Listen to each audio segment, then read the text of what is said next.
آتے ہیں چچی اپنا خواب تو بیان کرو دیکھا کیا ہے.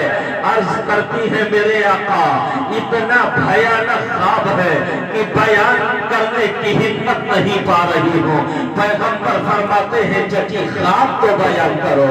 عرض کرتی ہے میرے آقا میں نے رات کے عالم میں دیکھا میں سو رہی تھی میں نے دیکھا میرے آقا آپ تشریف فرما ہو اور آپ کے جسم اطہر کا ایک ٹکڑا کاٹا گیا ہے اور اس کو کاٹ کر کے میری گود میں رکھ دیا گیا ہے.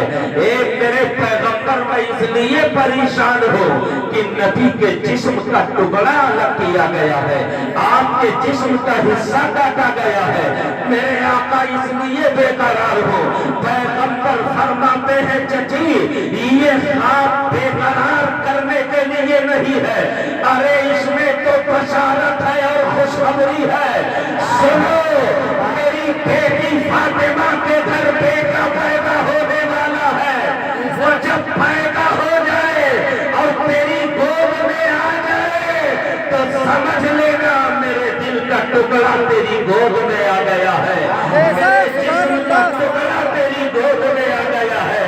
تو شاعر نے مچل کر کے کہا تھا اہل فرنگ سمجھ نہ سکے کیا حسین ہے نہ کہ جس میں پاک کا ٹکڑا حسین ہے.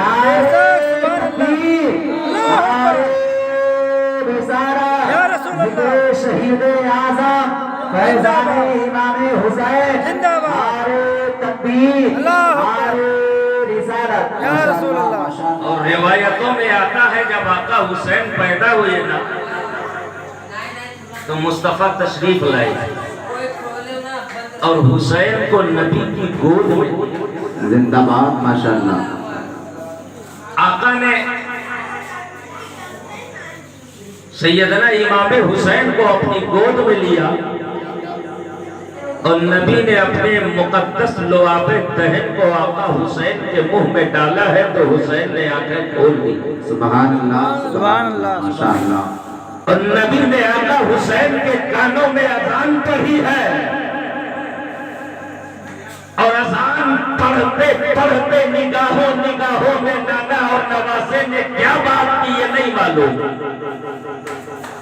لیکن عقیدت کہہ رہی ہے کہ اذان پڑھتے ہوئے مصطفیٰ نے کہا ہوگا بیٹا حسین تیرے کانوں میں جو اذان پڑھ رہا ہے یہ آواز کسی اور کی نہیں مصطفیٰ کی ہے بیٹا اس کی لاج رکھنا. تو مصطفیٰ نے جب اتنا کہا ہوگا تو آقا حسین نے آنکھیں کھول کر کے کہا ہوگا نانا جان اگر زبان مصطفیٰ کی ہے تو کان حسین کا ہے. ارے لوگ منبروں پر کھڑے ہو کر کے قرآن پڑھیں گے لوگ مسجدوں میں کھڑے ہو کر کے قرآن پڑھیں گے لوگ مصلوں پر کھڑے ہو کر کے قرآن پڑھیں گے ضرورت پڑے گی تو آپ کا نواسا نیزے پر بلند ہو کر کے سبحان اللہ سبحان اللہ. تب تو غریب نواز نے کہا تھا شاہ ہست حسین بادشاہ ہست حسین. یہ بینر میں لکھا حسین شاہ ہیں بولو یار اگر ہیں تو بولو نہیں ہے تو نہ بولیے. حسین کے دیوانوں کی کمی نہیں ہے الحمدللہ ان کے بولنے والے لاکھوں بے شمار ہیں. تو غریب نواز نے کہا حسین شاہ ہیں حسین بادشاہ ہیں حسین دین ہیں حسین دین کی پناہ ہیں. حضرات حسین شاہ ہیں سمجھ میں آ گیا. حسین بادشاہ ہیں سمجھ میں آ گیا. حسین دین ہیں ایک لمحے کے لیے عالم حیرت میں پہنچا. مولانا شمس اللہ صاحب نماز پڑھو دیندار بنو روزہ رکھو دیندار بنو زکات دو دیندار بنو قرآن کی تلاوت کرو دیندار بنو حدود الہیہ کے اندر رہ کر کے احکام شرعیہ کی پابندی کرو، دیندار بنو، دین کے اصول پر چل کر بندہ دیندار تو بن سکتا ہے لیکن سراپا دین نہیں بن سکتا ہے۔ لیکن غریب نواز کیا کہہ رہے ہیں؟ حسین شاہ ہیں، حسین بادشاہ ہیں، حسین دین ہیں، حسین دین کی پناہ ہیں۔ ہم نے کہا اے غریب نواز، بندہ دین پر چل کر دیندار بنتا ہے، بندہ نماز پڑھ کر دیندار بنتا ہے، بندہ روزہ رکھتا ہے دیندار بنتا ہے، بندہ تلاوت قرآن کرتا ہے دیندار بنتا ہے، بندہ اللہ رسول کا ذکر کرتا ہے دیندار بنتا ہے، بندہ دین پر چل کر دیندار بنتا ہے۔ یہ حسین دین کیسے بن گئے؟ تو میری پیغمبر کی رحمت نے جواب دیا، اے میرے پیارے امتی، میرے نواسے کی اس حقیقت کو اگر سمجھنا ہے، ہم نے کہا ہاں یہ میرے آقا سمجھنا چاہتا ہوں، تو پیغمبر ارشاد فرماتے ہیں اگر اس کو سمجھنا ہے تو پہلے مصطفیٰ کی اس حدیث کو سمجھو۔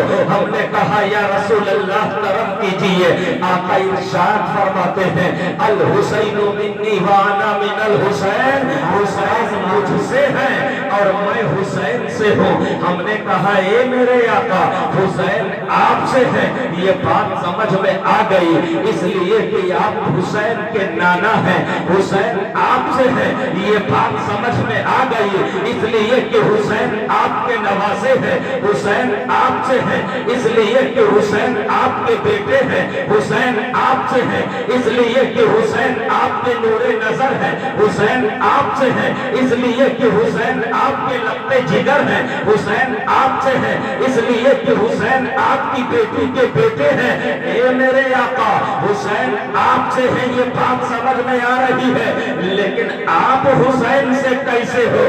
یہ معاملہ میرے سمجھ میں نہیں آ رہا ہے۔ میرے آقا حسین آپ سے ہے، اس لیے کہ آپ نانا ہو، حسین نواسے ہے، نواسا نانا سے تو ہوتا ہے مگر نانا نواسے سے نہیں ہوتا ہے، بیٹا باپ سے تو ہوتا ہے مگر باپ بیٹے سے نہیں ہوتا ہے، پوتا دادا سے تو ہوتا ہے مگر دادا پوتا سے نہیں ہوتا ہے۔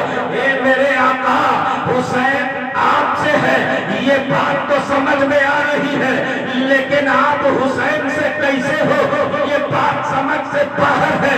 تو میرے پیغمبر کی نگاہ نبوت دیکھ رہی تھی کہ ایک زمانہ ایسا بھی آنے والا ہے کہ جب سن 60 ہجری میں امیر معاویہ کا وصال ہوگا اور یزید تخت نشین ہوگا، تو کربلا کی سرزمین پر، نینوا کی دھرتی پر اور کربلا کے اس سرزمین پر جب یزیدی سپاہی اسلام کو کمزور کرنے کے لیے یزید کے حکم سے کربلا کے میدان میں جب اسلام کے مقابلے میں آ کر کے آواز دیں گے اور اسلام کمزور ہو رہا ہوگا تو کوئی آگے نہیں بڑھے گا، بلکہ یہی میرا نواسا مدینے سے نکلے گا، مکہ المکرمہ پہنچے گا اور مکہ المکرمہ سے نکل کر کربلا کی سرزمین پر پہنچ کر عباس کا بازو کٹوا دے گا، علی اکبر کی جوانی لٹا دے گا، قاسم کا شباب لٹا دے گا، اور محمد کا بچپنا خدا کی رضا پر قربان کر دے گا، علی اصغر کی شیر خارگی رب کی رضا پر قربان کر کے دین بچا لے گا، تو سب دین پر چل کر دیندار بنیں گے اور میرا حسین سراپا دین بن جائے گا، اور یہ میرا نواسا جب میدان کربلا میں دین بچا لے گا تو ابھی حسین مجھ سے ہے، پھر میں حسین سے ہو جاؤں گا۔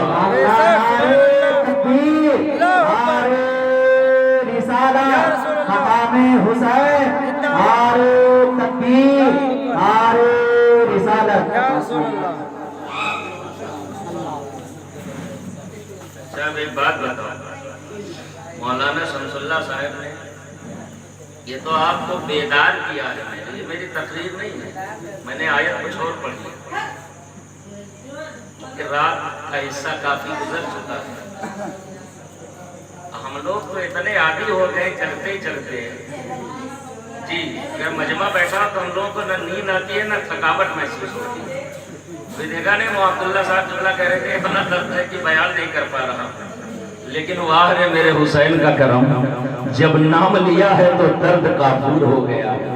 بے شک سبحان اللہ. ہے کہ نہیں ہے؟ تو حضرت بیان کر رہے تھے کہ جو خدا کی راہ میں کٹ جائیں انہیں مردہ نہیں کہا جاتا. نہ کہو بلکہ وہ صحیح. ذرا عقل کہہ رہی ہے گردن کٹ گئی، قرآن زندہ کہہ رہا ہے.